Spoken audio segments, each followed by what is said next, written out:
It just dropped out and we disappeared. So please let me know if I'm back and you can see me. So I'm going to even put that in here.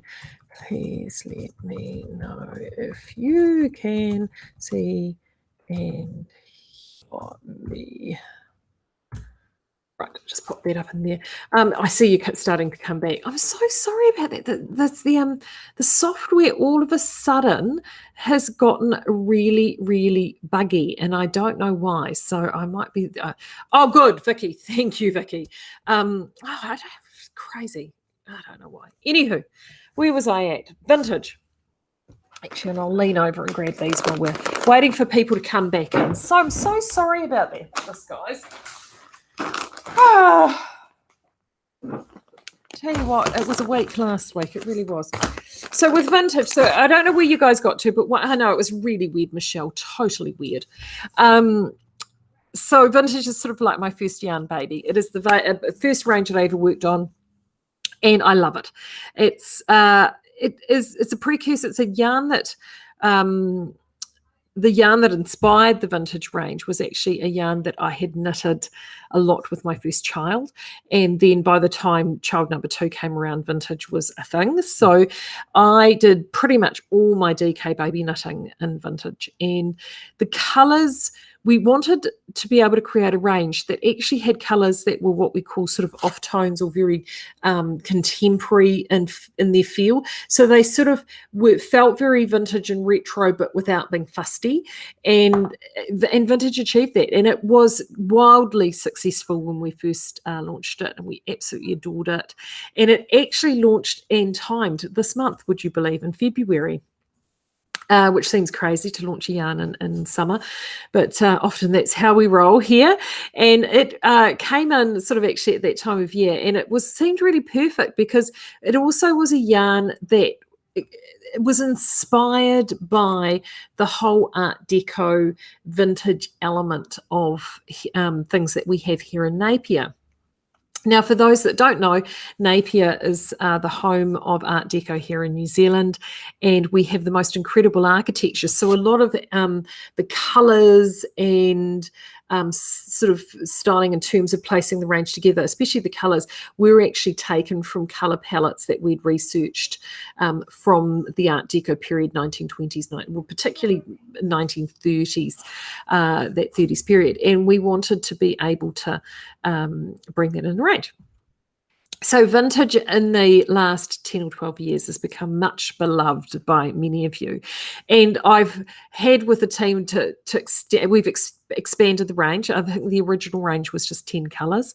We expanded that range in DK, and we've been wanting to introduce a Aran or worsted weight to the range for a while, and also even a finer weight and a few other sort of extensions on that. And they'd been sitting on the new product development list for forever, and they just weren't getting done.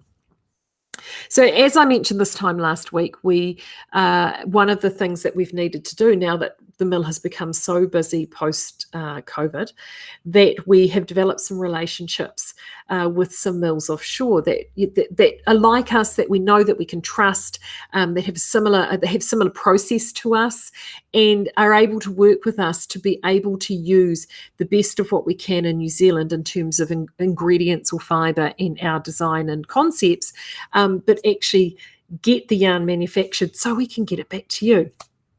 So we've kind of sort of done a bit of a reverse. A number of our yarns are made by us here in Napier, but we've had to bring the fibre in from offshore because it's not readily available in New Zealand. Well, this is kind of a little bit of a flip. Still designed by us, concept by us, branding by us, fibre grown here in New Zealand, but it's been sent over to our mill, in this case in India, been milled there and then been brought back. So no paprika and tempeh is asking Margaret. I need to check that out. I'm sure. Potentially not actually, Margaret. I don't think we did all the colours across both ranges. I'll have a look though in a moment. So that's where we're at with vintage, and it's arrived and it's here.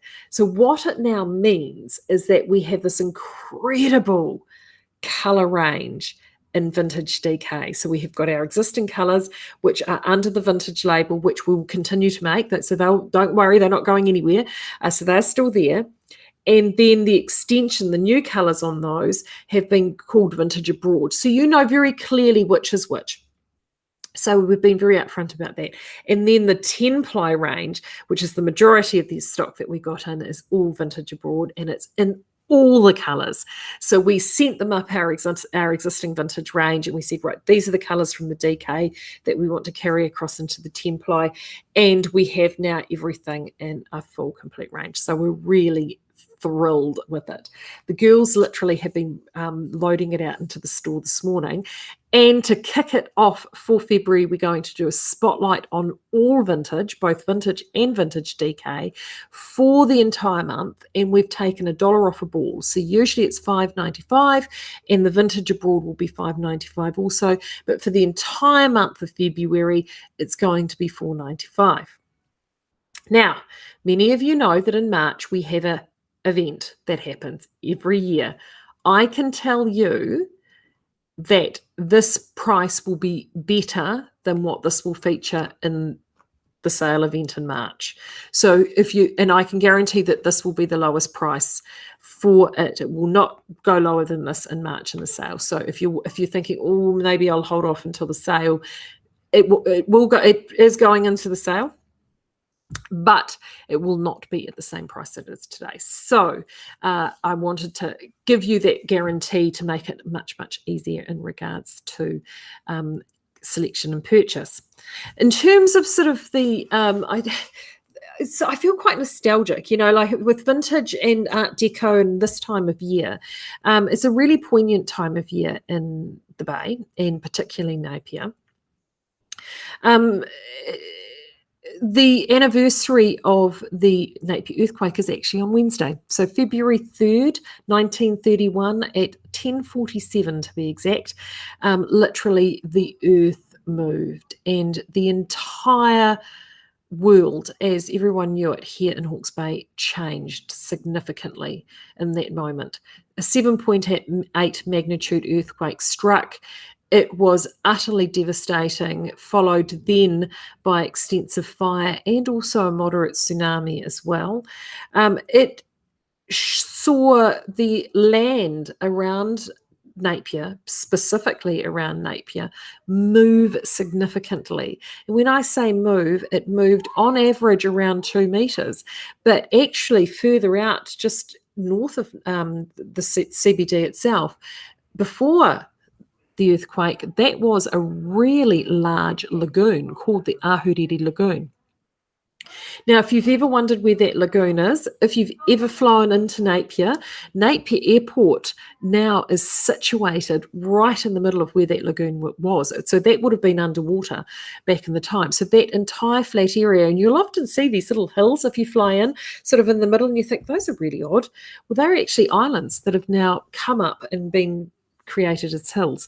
So you saw this massive reclamation of land happen at that time, and all of it literally happened in a matter of moments. 256 people lost their lives, and thousands of more were injured right across Hawke's Bay and Napier.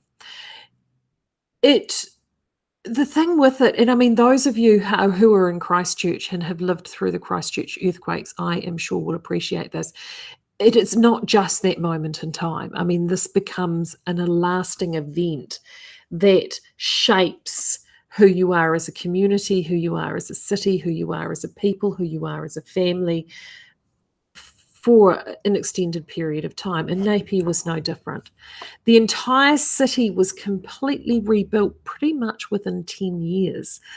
And because of when it happened in 1931, it was rebuilt to the style of the time, which was Art Deco. And it was, in a way, a time that was able to help with prosperity in the Bay because, of course, the Great Depression was on, and it meant that the rebuilding of the entire city and its surrounds actually helped put a lot of people back to work that otherwise would not have been able to do so. So it really was this time of healing and recovery. And every year we celebrate this time of year in February with our Art Deco celebrations and our Art Deco week. When I first, I mean, I was always aware of it. I'm not a Napier native. I'm actually from Gisborne, a little bit further up the coast. But when I moved here, it is certainly something that you learn because you're living the history every single day. You only just need to walk into our CBD area or anywhere around the old parts of Napier to actually see the influence of that earthquake, both pre and post, and you learn so much more. And for me, it really got cemented when we had the 75th anniversary of the Napier earthquake, and that was doing a quick bit of maths, I think it was 2006. And yes, it was actually, because I do remember now, because I was heavily pregnant with child number one. And I was working at the time at the other business my husband and I have, and it was February 3rd, and because it was the 75th anniversary, it was quite a big celebration, and they had people from all around the country were here in New Zealand for the anniversary. And I was at work, and because they had the moment silence and a ceremony, because the earthquake was 10:47 in the morning, I put on the radio at work, because they broadcast live that was going on. And we have a medical-based business, and we had 3 patients sitting in the waiting room waiting to be seen. And I said to them, look, I'm going to put the radio on to listen to the commemorations. Would you like that? And they were all nodding their heads and like, yes, please. So we turned it on, and while they were waiting, we were listening to everything. So they have... So they spoke about the earthquake, and then they also had a moment's silence, and then to end the silence, they had what they call the ringing of the Veronica bell. And the Veronica was a naval ship that was actually docked in Napier at the time and was crucial in helping with the saving of lives, because they were able to go out and because they were on the ground straight away and assist with the rescue immediately after the earthquake happened. And it was just, everything sort of stopped. It was a real moment in the waiting room listening to this. And I looked up, and all 3 who were in there, who didn't know each other, sort of looked at me and they sighed, and all 3 were crying. And I said, wow, that's really quite moving. And all 3 of them said, well, we remember it. We were there. It was our first day at school. And for one of them, it was literally her first day at school. She was 5 years old. It was her first day at school. And you'd only been at school a matter of a couple of hours, and this had happened. And it's the sort of thing that is fairly indelible in your memory. And to have those people there who've lived that experience, but then seen the rebirth of your town and your city and how everything has grown, is actually quite inspiring. And looking at everything that we've had happen in 2020, I sort of hark back, and sometimes you need to look back in order to look forward. And I thought of that moment in the waiting room and of those patients, and then how, it was a tough time as the city rebuilt, but it did rebuild, and the community did get stronger. And I sort of thought, I think there could be a lesson there. So getting vintage and ready in time for this month just seemed so appropriate, and that's why we're having the spotlight for the entire month to celebrate it. Throughout the month, I will hopefully, with newsletters, be bringing you patterns to help inspire you, and that job is going to be made so much easier, because I have this most incredible collection of Stitchcraft magazines. Look at these. And these are just a couple. I just grabbed a couple from the pile, courtesy of the wonderful Bronwyn Carroll. She gave these to me last year, and I've been saving them up just for this. And I will be going through these magazines and having a look at some patterns and actually sharing those with you, because they are out of copyright, so I will be able to share those vintage patterns and just doing fun things like that. And if you haven't put two and two together, the theme in the Skeinz Speakeasy for February will be vintage. As simple as that. We want to see your vintage inspiration. Have you knitted something with vintage yarn before? Feel free to share those and share your inspiration with that yarn. We've had it round, as you know, for a number of years now.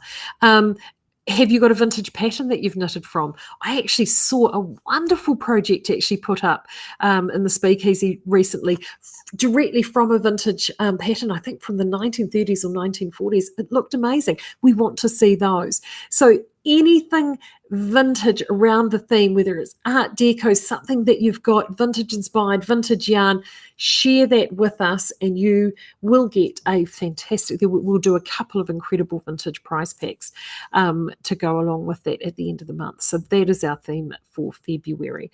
The other thing I can let you know too is this is this wonderful vintage ball. This is one of my favorite colors. This one's called Matcha. Isn't that gorgeous? Yum! Look at these cool bags. The mill said, "Oh, we've got these wonderful bags," and they've done. Oh, turn this around. And look, they've even got our names on them and everything. So, if you order a complete 10 pack of any color, so you like if you're doing a full project amount and you've ordered 10 balls or more, don't be surprised if it turns up in one of these wonderful bags, which are completely reusable. This is why we love them. Like they're really, they're like the bags that you get your sheets and stuff in. They will make brilliant project bags or storage bags or anything like that for your yarn. We're utterly thrilled with them. So that's another wee incentive for you.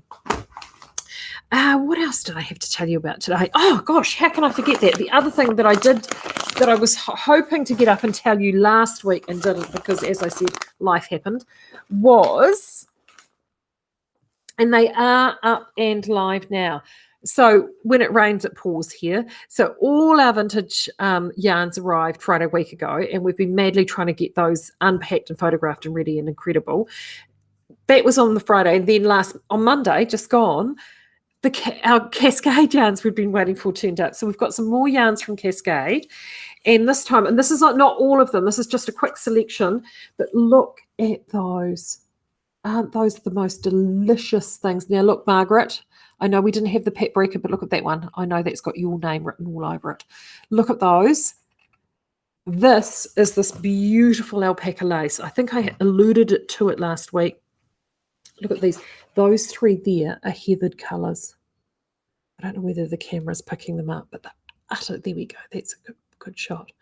They're utterly divine. Now, the only sort of close to lace weight yarn we've had has been our Pearl Luster and our alpaca 3-ply lace. This is a classic 2-ply lace. It's utterly beautiful. Look, you can see it there. Baby alpaca. This is buttery soft. It's incredible, just utterly beautiful. 400 meters per 50 grams. And I know so many of you have been after lace weight patterns.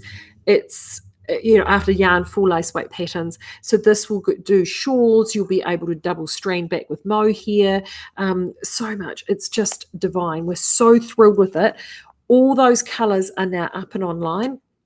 So if you go to the Blue Sky Fibre and Cascade category under range, you'll find them there, or just type in alpaca lace and it will come up in the search bar.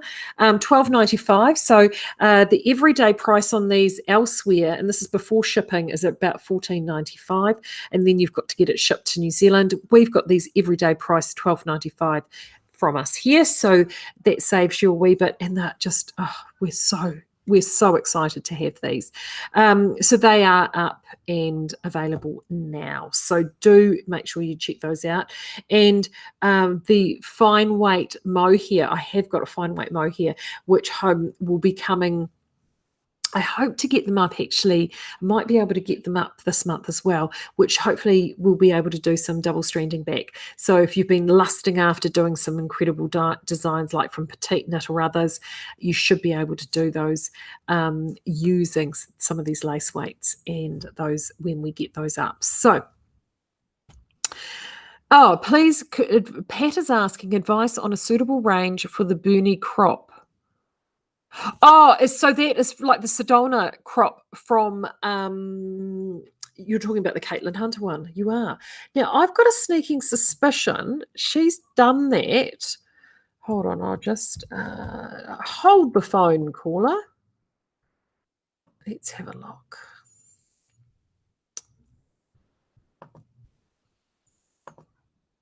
Let's have a look. Let's have a look. Let's have a look. I think she's done it in a 10 pie. So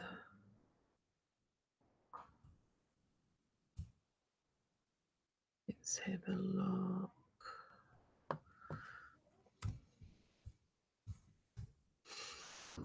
I think, there it is. So I know she's gone and based it off this. Oh, no, she's saying here she's done it in a DK. So vintage DK would be perfect. So let's have a little look. There we go. Feel the burn. Feel the burn. So looking at this, oh no, actually, I stand corrected. The feel the burn, she's gone and done to an 18 stitch tension, and she's used the 10 ply. So you can use the vintage abroad 10 ply, will be perfect for that, Pat. So that's what I would look at doing.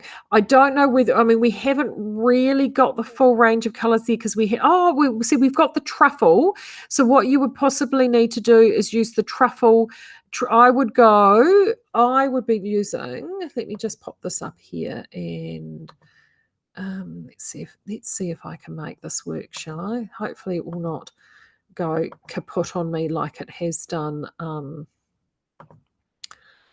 on previous. There we go. So there it is there. So that's that there. So let's do that.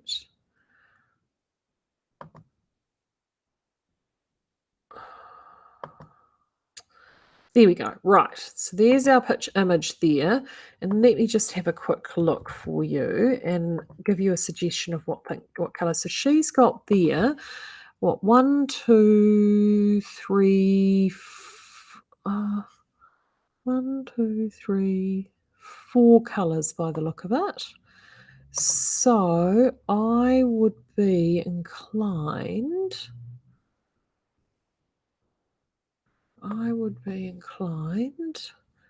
to let me go. Come on, you know you want to. There we go. So if you're wanting to emulate those sort of colours, I would be going eggshell, tea,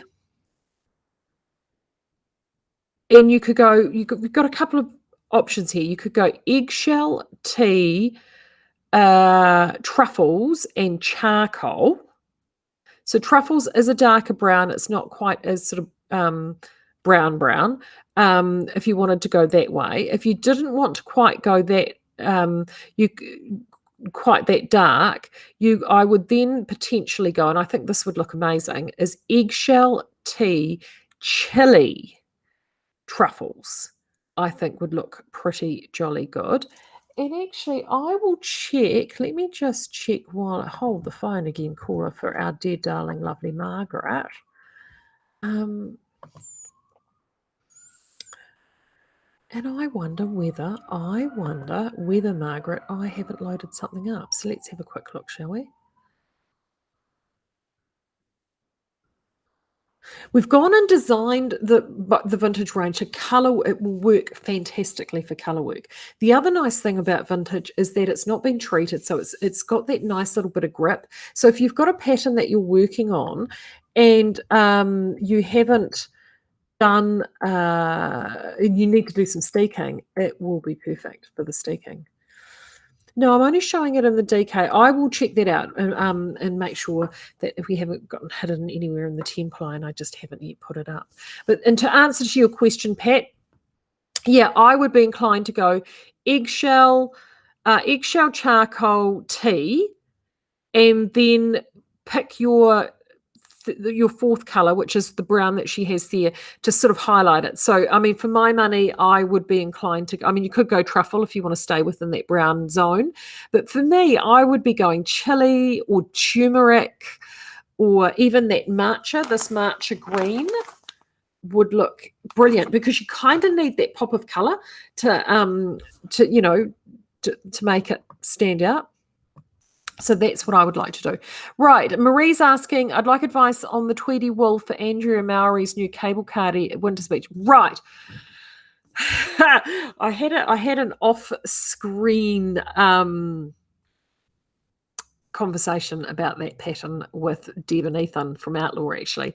And as Deb liked to term it, in fact, I think she talked about it in the Breakfast Bourbon, or it might have been in a thread, but there's some interesting gauge things. Personally, Marie, I have got a Tweedy wool coming, but it's in very, very pale shades, and actually would be perfect for that. It's in a 10 ply. I don't know what that's for. I think let's have a little look. What that one is. I personally, I love the design, but I didn't like the yarn she used in it, if I'm brutally honest. For me, it was a yarn design mismatch. Like, it was sort of, she had this yarn she needed to do, and now I can't find it. What was it called? There it is, Winter's Beach Cardi. So she's used a DK, but for me, I just didn't like the Tweedy yarn that she used, but a Tweedy yarn could work for that. I know I'm rambling. So my thought with that is I have got one coming. In fact, I dropped the colour swatches off for that this morning, but it's not going to be here for a while, which I think would work really well. Yeah, and it definitely says it's an 8 ply, but looking at this is what I wanted to show you. See, the gauge on this is 22 stitches, and she's got it worked on a 5mm needle. Even with that level of cabling, I mean, I personally think this would look fantastic in just straight vintage. Straight vintage DK would look amazing in this, and the lighter colours would definitely show off the cabling and all that beautiful stitch definition, which actually gets softened a bit by the Tweedy effect. So the tea or the porcelain, I think, would look amazing in that. The other colours, actually, that would look really incredible with that is the sage, which is that beautiful soft sagey green, would look amazing. The lighter the colour that you use, the more opportunity that you're going to get to be able to show off that incredible stitch definition. That's the one piece of advice that I have for you. The other yarn, actually, that I wouldn't discount in for this pattern either is oatmeal in Southlander, and please, I pray that I have said that and it's not out of stock, but that I think would look really amazing in that, or milk in Sockmatician DK would look brilliant in that, or any of the Outlaw worsted yarns in the softer shades. I don't know what we've got in stock at the minute, but that would also look very, very good in that. Or if you picked up any of the, I know it's heavier and it's darker, if you wanted to go darker, the Kelpie and the Incognito, but I just think it would look a little bit too dark, just me personally. But it's the design I love. Yarn I'm not such a fan of. That's a personal preference. Like, that's a me thing. Right. Okay, I'm going to away and get on to get that drawer out for you. I'm so sorry for the false start this morning. That was, technology, all the best intentions of technology. I will get that newsletter out today and let you know what's going on, recap everything we've talked about here, and also oatmeal is in stock. Thank you, Margaret. And I will definitely be back on Thursday. And I'm just working through some samples. And in fact, you guys have given me a really, I think that's given me some inspiration. I've got my sample knitter saying, Maria, we need samples in the new yarn. And I've just now had a brainwave of what I think I might flick off to her to get done for one of the samples. I've already picked one out, but I now think I might get the burn done as well, because I think that would be fun too. All right. I'm rambling. I know I'm rambling. I will see you guys on Thursday, and have a great rest of week, and happy February, everybody. See you Thursday. Bye.